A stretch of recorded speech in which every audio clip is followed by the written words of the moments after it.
በኢትዮጵያና በኤርትራ መካከል ሌላ ጦርነት ከተቀሰቀሰ ኤርትራ ሉዓላዊነቷን ታጣለች።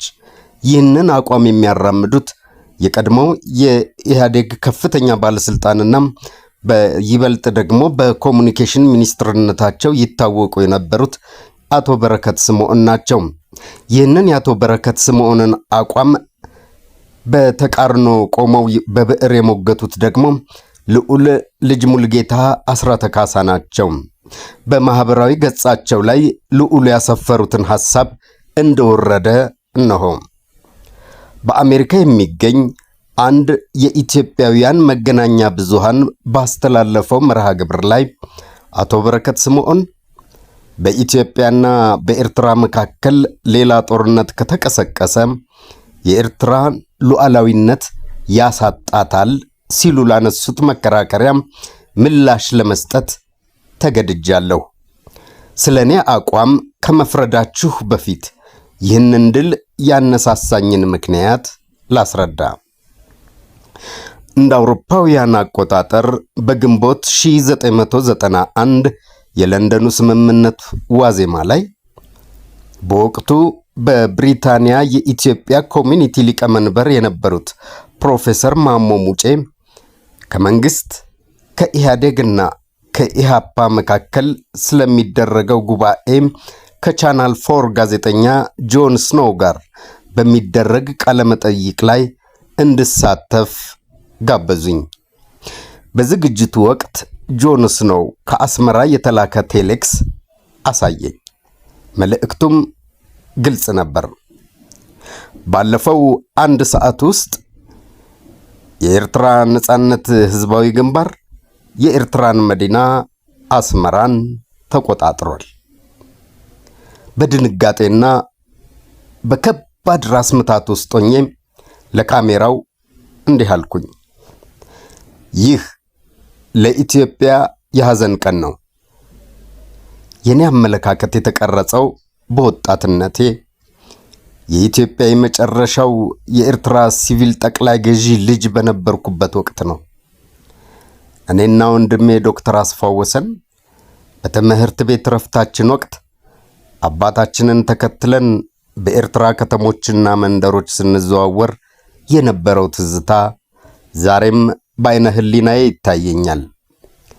እነዚያ ጉዞዎች በሁለቱ ህዝቦች መካከል ያለውን የማይበጠስ ጥልቅ ትስስር ያስገነዘቡኝ ነበሩ። አባታችንም ያስተማረን የኤርትራ ዘላቂ ሰላም የጠፋው ኢትዮጵያ በተባበሩት መንግስታት የጸደቀውን ፌዴራላዊ መዋቅር በሻረችበት ቅጽበት መሆኑን ነው።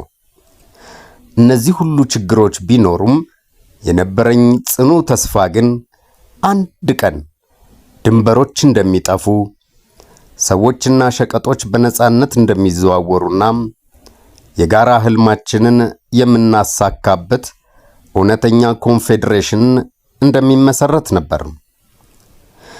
እንደ አውሮፓውያን አቆጣጠር በ1998 በኢህአዴግ ዘመን በኢትዮጵያና በኤርትራ መካከል ጦርነት ሲቀሰቀስ የባድመው ጦርነት ማለት ነው። ለረጅም ጊዜ ርቄው ወደ ነበረው በለንደን ወደሚገኘው የኢትዮጵያ ኤምባሲ ሳላመነታ አመራሁ። በበሩ ላይም በአሁኑ ወቅት የተባበሩት መንግስታት የኢትዮጵያ ልዩ መልእክተኛ አምባሳደር የሆኑት ከአቶ ተስፋዬ ይልማ ሳቦ ጋር ተገናኘን። ሀገሬ በምትፈልገኝ ሰዓት ከጎኗ ለመቆም ቃል ገባሁ። ለ2 ዓመታትም በብሔራዊ መግባባት መድረክ ናሽናል ኮንሰንሰስ ፎረም ውስጥ ከሌሎች ኢትዮጵያውያን ጋር በመሆን የኢትዮጵያን ጉዳይ ለዓለም ለማስተዋወቅ በፈቃደኝነት ሰራሁ። ስለዚህ ለእናት ሀገሬ ያለኝን ታማኝነትና ቁርጠኝነት የሚጠራጠር ቅንጣት ታክል ማስረጃ ማንም ሊያቀርብ አይችልም። ላለፉት 40 ዓመታት በስደት ብኖርም የኢትዮጵያዊነት ማንነቴን ሁልጊዜም አጥብቄ እንደያዝኩ ነው። ወደ አቶ በረከት ስምዖን መከራከሪያ ስንመለስ እርሳቸው በአማራ ብሔራዊ ዲሞክራሲያዊ ንቅናቄም ሆነ በኢህአዴግ ውስጥ ተራ አባል እንዳልነበሩ ማስታወስ ይገባል። ከኤርትራዊ አባትና ከአማራ እናት የተወለዱት በረከት በብልህነታቸውና በጽኑ የአብዮታዊ ዲሞክራሲ አቋማቸው ይታወቃሉ። የተበታተነውን የኤርትራ ተቃዋሚ ኃይል አስተባብሮ ፕሬዝዳንት ኢሳያስ አፈወርቂን የሚገዳደር ጠንካራ ግንባር የመፍጠር ኃላፊነት በምስጢር ተሰጥቷቸው ነበር። ሆኖም ግን ያ ያላሰለሰ ጥረታቸው አልተሳካም። ምክንያቱም በስደት የሚኖሩ ኤርትራውያን ምንም እንኳ መሪያቸውን ባይወዱም በማንኛውም በኢትዮጵያ በሚታገዝ እንቅስቃሴ ኢሳያስን የመጣል ሐሳብ በጽኑ ውድቅ አድርገውታል። ስለዚህ አሁን ያለው የኢትዮጵያ መንግስት በተመሳሳይ የሚሳካለት አይመስለኝም። የሚመጣው ጦርነት የኤርትራ ሉዓላዊነት እንዲያከትም ያደርጋል ብሎ ተስፋ ማድረግ የሚሆን አይመስለኝም።